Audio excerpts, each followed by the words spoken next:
one of my role models, if not the most important one as a female, was my mom. And although she wasn't able for herself to pursue higher level education, she always said, I'm sacrificing everything so that you could push in a way I wasn't able to push. I didn't get the same opportunity that you guys are having here, being in Canada and having the opportunity to, go to CEGEP and university, going to graduate school. But I want you to be able to feel that you can push for yourself and make sure that you get an education, you get trained well enough so that you never have obstacles or barriers where they're going to say, well, you're not trained enough, you're not educated enough. You need to make sure that you have enough education so that you could have,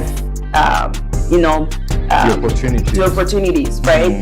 Related to your ambition, but also that you could dream about, accessing higher level position, for example. So being able to dream in our society also mean often from like a corporate standpoint that you need to be educated, right? So it was really important. Welcome to Strata Mantra Signature Series. My name is Alain Joshua Nakingritse. We are happy to have you. Today we have a special guest, Guerlane Noel. Hi. Welcome. Thank you. Hi, Alan. Hi. We're so happy to have you, and I'm sure we'll be sharing a lot of information about you. But first of all, for those who don't know you, what would they like to know about you that is important? Maybe about your childhood, where you were raised. And I know you were talking earlier before that you were born and raised here in Rivière-des-Prairies. But I'll let you introduce yourself. Who are you? Thank you, and thank you for having me. Yes. Yes. So my name is Guerlane Noel. I always like to introduce myself as a wife and a mother of two beautiful boys who will soon be 3 and 4 years old. Like you said, I was born and raised in Montreal. My parents are from Haiti. So I grew up here, did my studies here in Montreal. From a professional standpoint, I'm an accountant by trade, and I've developed or worked on an expertise in tax. So I've been working in the tax sector for the past 15 plus years. And so today I work in the financial industry. I was in tax and estate, to be more precise. So that's who I am. I love life. I love people. I love singing. I love God. I should have started with this. Amen. I love God. And so everything is driven around all of this. But I always say that my motors are my really core values and my beliefs. Yeah. Awesome. That's good to hear. And we're talking about your values and how you're driven. My understanding, like you were saying, you're CPA, you have a master in taxes, and you have 2 designations that are related to the field you're working into. Can you tell us more about who has inspired you to be at this level of your life where you have all this accreditation, and or what has inspired you to continue this education at this level? Great question. You need to know that I come from a family where education is really important. My parents have both made extreme sacrifices so that my sisters and my brother and myself, so that we could access higher level education and never feel that we would have to decide to do otherwise. They always said, ironically, okay, so we may not be able to travel every year. We may not be able to give you everything you want, but we believe that we are giving you the most important things. And to them, that was God and education, right? And so for both of my parents, it was important. But I always say that one of my role models, if not the most important one as a female, was my mom. And although she wasn't able for herself to pursue higher level education, she always said, I'm sacrificing everything so that you could push in a way I wasn't able to push. I didn't get the same opportunity that you guys are having here, being in Canada and having the opportunity to, go to CEGEP and university, going to graduate school. But I want you to be able to feel that you can push for yourself and make sure that you get an education, you get to train well enough so that you never have obstacles or barriers where they're going to say, well, you're not trained enough, you're not educated enough. You need to make sure that you have enough education so that you could have, the opportunities, right? Related to your ambition, but also that you could dream about accessing higher level position, for example. So being able to dream in our society also mean often from like a corporate standpoint that you need to be educated, right? So it was really important. Yeah. Awesome. Talking about education, it brings some memory to me as well. When I was a kid, I used to think I was going to be a doctor. Like every kid. What were you thinking you were going to be when you grow up? Were you always into finance? Not too far. No, it was dentist. Dentist? I remember that was the first. Everyone started in health sciences, right? So I thought for a long time, way before high school, that I wanted to be a dentist. When I got to high school, I knew very soon that I was not going into health studies, right? It wasn't 100% numbers, like business. And I recall by the time I finished my high school, I was debating between going in commerce or going into psychology, because I enjoy people, I enjoy understanding how they think, how they feel. So to me, that was equally two fields that I was attracted to. And I recall when I applied in CEGEP at the time at Vanier College, I actually applied to both programs and got accepted in both. And then it was very hard for me to actually decide what did I wanted to do. I think I chose the right field, so I decided to go in commerce. And I did took a couple of psychology classes that I also enjoyed, but I just knew that the commerce field was maybe closer to what I wanted to do. And fun fact, my mother's sister she was, I would say, in the ranking after my mom, she was my second role model, where she had a beautiful career in the finance industry, and she was very ambitious, very driven, and always pursuing excellence in whatever she was doing. I enjoyed listening to her, the way she was speaking, the way she would present herself. And I would say sometimes I would see her as maybe the image that my mom would have wanted maybe for herself, but she didn't get the same opportunity to have. And so my mom was almost a mother to her, right? My grandmother was older, so maybe a little more disconnected with everything that was going on. So I know that my mom has pushed her just as a daughter, right? So in our turn, me and my sisters, my brother, were looking up to that aunt that I look up to still today, right? So yeah, I was well surrounded. That's great. That's great. And now shifting gears, right now you assistant VP at McKinsey, and at the same time you're a lecturer at UQAM teaching taxes at graduate level. And like you say, you're a mother of two, wife, and how do you even put it together, all this, and like they say, manage all that, and at the same time maybe set boundaries for you to continue live your life like the way you want? Great question. It's still a work in progress. I don't have a perfect answer for this. I'm still trying to figure it out. And it's a day-to-day project, right? Every day I try to allow myself to adapt because I'm someone who loves to plan, right? And I love to control whatever I have under my responsibility. But I got very, very soon in that mother journey, that with kids and external factor, and even with a busy career, you cannot control everything. But the way I try to manage it is by setting myself, boundaries, like you said. For example, in my day-to-day job, I get to travel a lot. And so fortunately, unfortunately, it also means that I need to spend some nights out of the house. So before kids, I was managing this in a different way, right? But now with kids, it becomes harder for my mother's heart.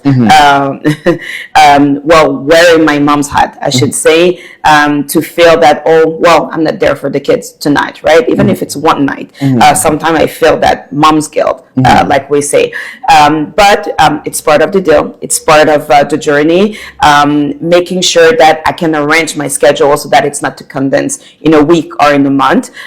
It doesn't mean that it happens every month. If I can spread it a bit all over, maybe sometimes switching from a physical meeting to having a virtual meeting. All of these things help me to balance actually that feeling, or that, I would say, core responsibility that I set for myself, where my kids and my household, my husband, are my priorities. And I'm very vocal about this. Anyone who works with me, they know I have kids, they know I have a husband, they know that if I have to stop everything to make sure that I'm back because the daycare called, that's what will happen, right?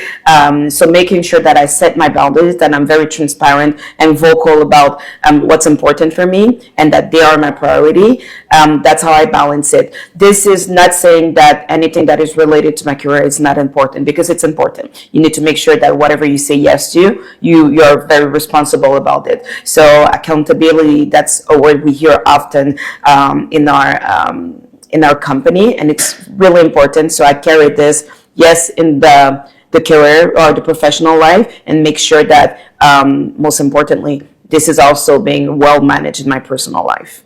Awesome.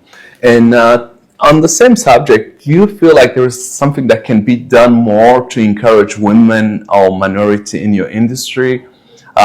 Because we always hear some statistics saying that we're losing like half of the workforce, because what you say that sometimes mothers have to take care of young kids. Do you think there is still something that can be done or to alleviate that weight? Sure, absolutely. And I think that's what we're doing today. Also, making sure that women that are in that position speak up. We need more of this, right? Yes. We always go in fields like this saying, I'm going to allow myself to push only up to a certain level, because I'm very conscious that I want kids, right? I want the family life. So who said that you couldn't balance a great career and have ambition to have a family, right? A lot of time I find if you show you show a little bit that you were career driven, it meant by default that you didn't want a family, right? And this is absolutely false. Some people don't want a family, and it's totally fine. But we need some models, some people who will speak up about this to say, yes, I had professional ambitions, but I always wanted also to be a mother, right? And or sometimes it's the other way around. I should say, I always knew I wanted to be a mother, and I was also aspiring to have a great career. So now, how do I mix both, right? So making sure that we talk about this, that we put ourselves as mentors. Natural mentors. That's how I love to say this, by making sure that if you see younger people, you are very verbal about how you manage your life, what it means for you. You may see the professional person, the professional Guerlane Noel, but Guerlane Noel is a wife, is a mother, right? I need to put this, we need to put this out there more. And from the corporate also standpoint, I think employers need to be also more vocal about the fact that we're going to adapt, we're going to be flexible, we're going to recognize that some individual, and it's true for women, but it's also true for men, right? Who are also parents. We're flexible, we're understanding. Maybe we're going to offer you, work-life balance in allowing you to have different set of hours, right? Maybe more a day off if you need to take time off to be with your kids. So being more intentional from the employer's standpoint will also shift the perspective and encourage people who are entering that career path to say it's possible, right? Yeah. Great. And it's good that you mentioned about the mentorship, because our podcast, one of the core things we want to talk about is mentorship.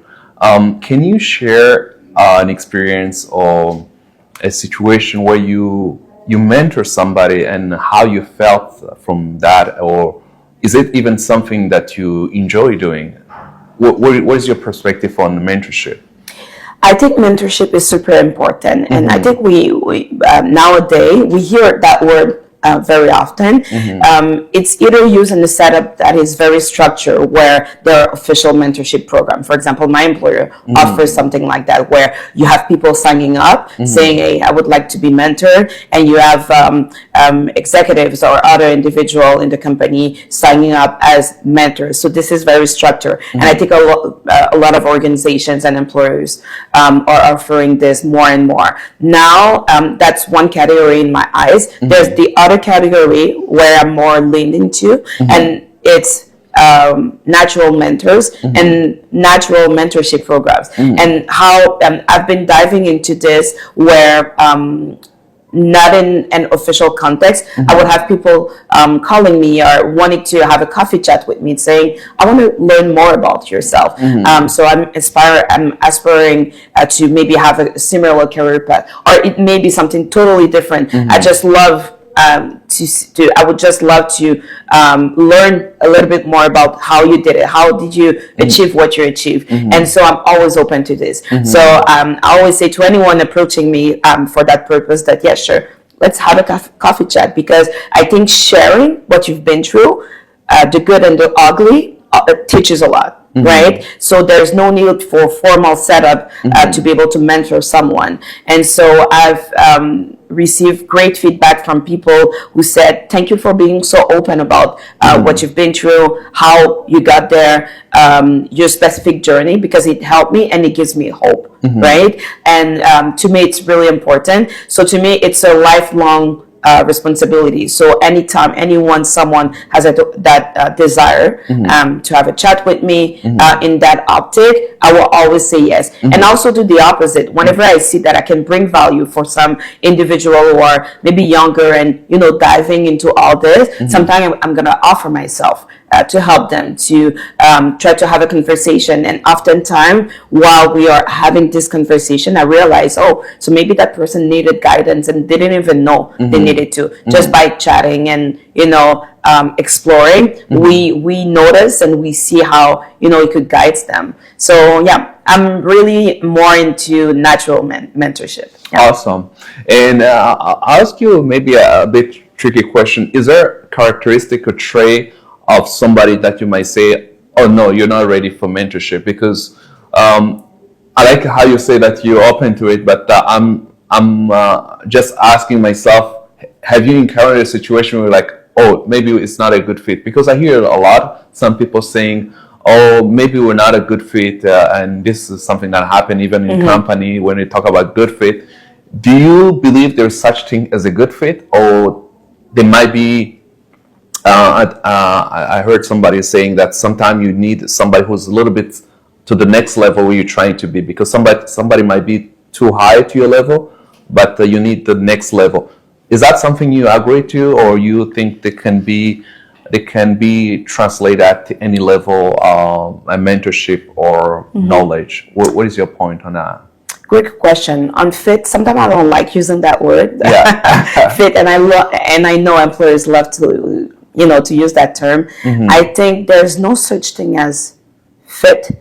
There's adaptability, there's openness, and there's whatever will happen based on what you really put yourself up to, right? I mean, it's really on both parties. Now, on the mentorship aspect, yes, to some extent, if you're looking for someone to guide you or direct you on, for example, a specific career path, it may be good to look up to someone where not necessarily is at a level or a position that you would want for yourself, but someone who went through different stages and got to a different point, because then you will want to understand what helped them, right, reaching the next level.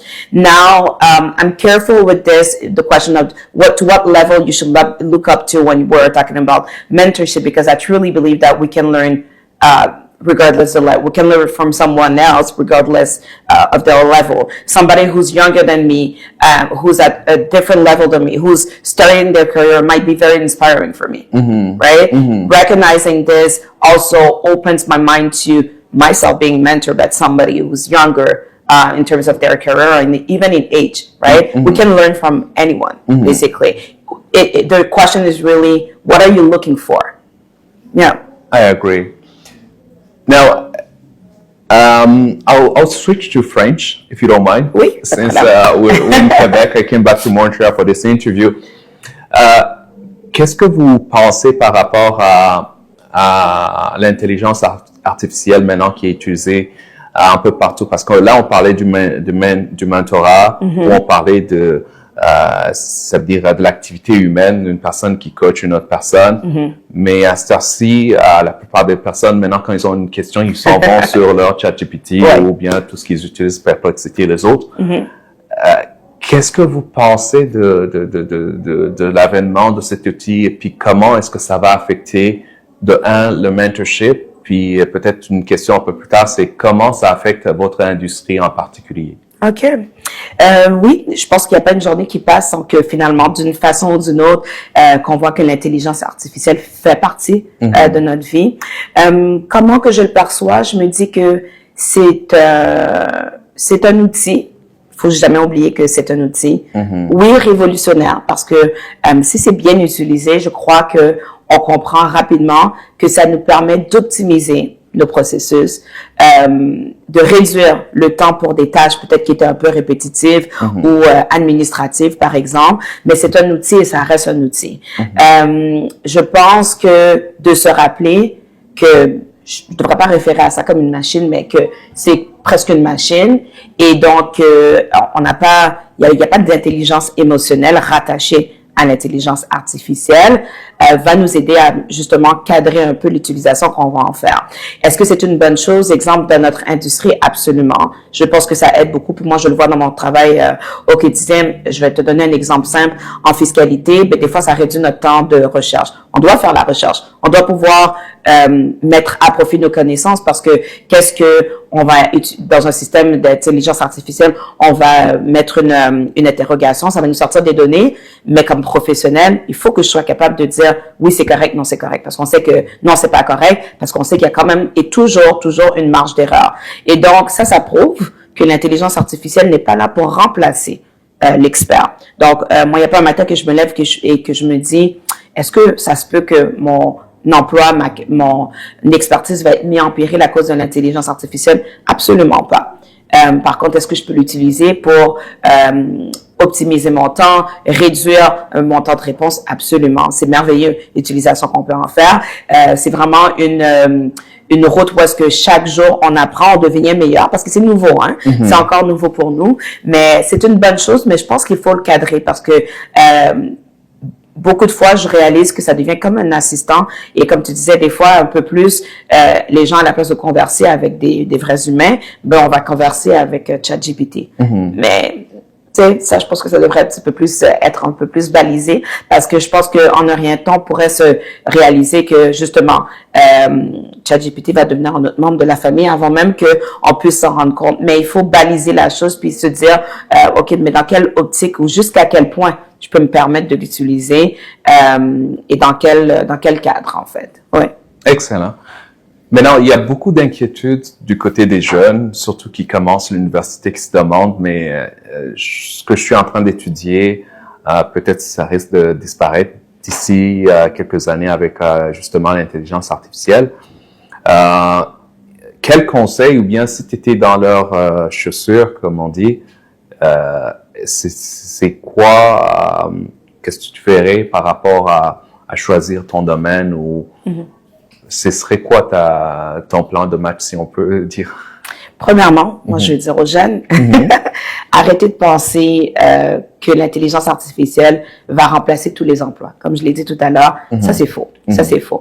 Il y aura toujours cette composante humaine que l'intelligence artificielle ne pourra jamais avoir parce que c'est pas un humain. D'accord? Donc, de plus en plus, les outils d'intelligence artificielle deviennent sophistiqués où est-ce que ils peuvent quasiment nous donner l'impression qu'ils ont des sentiments, mais l'aspect humain sera jamais remplacé et il faudra toujours une expertise pour être en mesure de confirmer ou infirmer que l'information qui est présentée est bonne.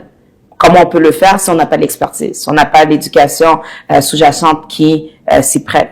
Maintenant, dans un deuxième volet de ma réponse, pour ceux qui s'y intéressent comme ça, peut-être que c'est une opportunité pour eux de se former pour pouvoir justement saisir toutes les belles nouvelles opportunités qui se sont créées à cause de l'avènement de l'intelligence artificielle. Il y a des types de postes qu'on voyait pas auparavant qui se sont créés suite à ça. Donc, ça a aussi créé de belles opportunités. Donc, maintenant, comment rendre l'utile à l'agréable et le maximiser pour notre avantage si on a un intérêt particulier pour la chose. Mais je partirai pas en peur en me disant que tous les emplois vont être remplacés. Non. Est-ce que c'est vrai qu'il y a des emplois qui sont appelés à peut-être disparaître pour des tâches qui, par ailleurs, peuvent être automatisées grâce à l'intelligence artificielle? On va pas se leurrer, c'est vrai, oui. Mais maintenant, pour les expertises très niches, très précises, moi, je partirais pas en peur avec ça. Excellent. Maintenant, vous êtes une personne qui travaille encore en taxes, puis bientôt c'est la saison des taxes, justement.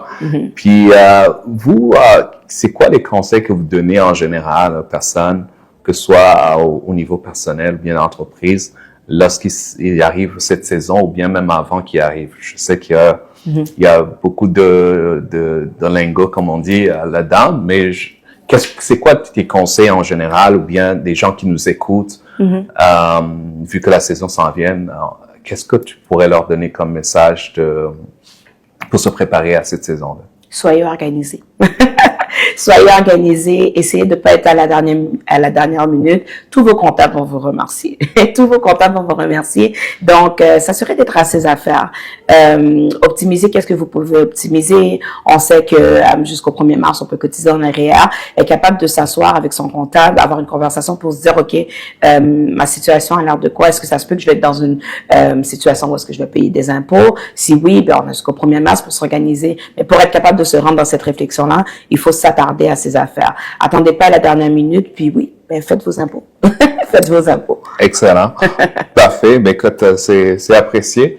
Maintenant, bon, on s'en va vers la fin, mais on a parlé beaucoup plus de mentorship. Puis, si vous aviez la chance de rencontrer la jeune personne qui est vous dans le passé, c'est quoi des conseils que vous vous donnerez à vous-même, la jeune Guerlane Noël, par rapport à ce que vous avez vécu? Est-ce qu'il y a quelque chose que vous aimeriez changer ou bien une chose que vous aimeriez entendre que vous n'avez pas entendu? C'est quel message que... Bonne question. Je dirais que bien que j'ai jamais eu peur d'avancer, j'ai toujours été quand même j'ai toujours été très ambitieuse. J'ai quand même grandi avec un peu de gêne pour pas défier l'autorité, mais pour faire face à l'autorité lorsque quelque chose d'injuste venait de se passer. Dans mon parcours, puis ça pourrait faire l'objet d'une autre conversation, j'ai vécu certaines choses qui étaient injustes et moi j'étais bonne pour riposter de façon respectueuse, naturellement, par écrit, mais je me souviens que j'avais beaucoup peur d'affronter les autorités qui avaient tendance à me faire peur, peut-être par crainte des conséquences. Donc, to be more bold, that's what I would tell my younger self. Be bold vocally, right? D'être capable de justement affronter de façon comme en personne et de mentionner à voix haute tout ce qui me déplaît, dénoncer l'injustice parce que I'm all about justice, right? Mais d'être capable aussi de le dire verbalement pour être plus, c'est le terme anglais qui me vient, assertive. C'est ce que je dirais à la plus jeune moi. Et de vraiment se rappeler toujours que je dis tout le temps qu'une de mes caractéristiques les plus parlantes, c'est que moi je suis une rêveuse. C'est ce qui m'a toujours orientée à aspirer pour plus, peu importe dans ma vie personnelle ou ma vie professionnelle. Donc, être capable d'avoir cette caractéristique, cet atout chez moi, en étant plus, je m'excuse, j'utilise encore le terme anglais assertive, Oui, oui. ben, ça aurait fait probablement encore plus de miracles. Oui. C'est parfait. Par rapport à ça, we're going to switch back to English. Sure. Yeah.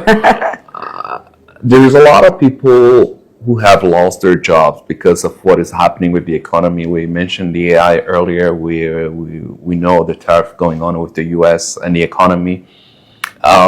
What are some of advice you can give to people who are going through this situation of transition? Because I think it's a lot of application from what I can see on LinkedIn. People saying they're applying to jobs they're not getting.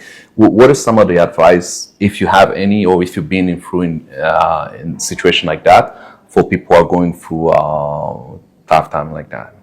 Great question. I would say don't be afraid to reinvent yourself, right?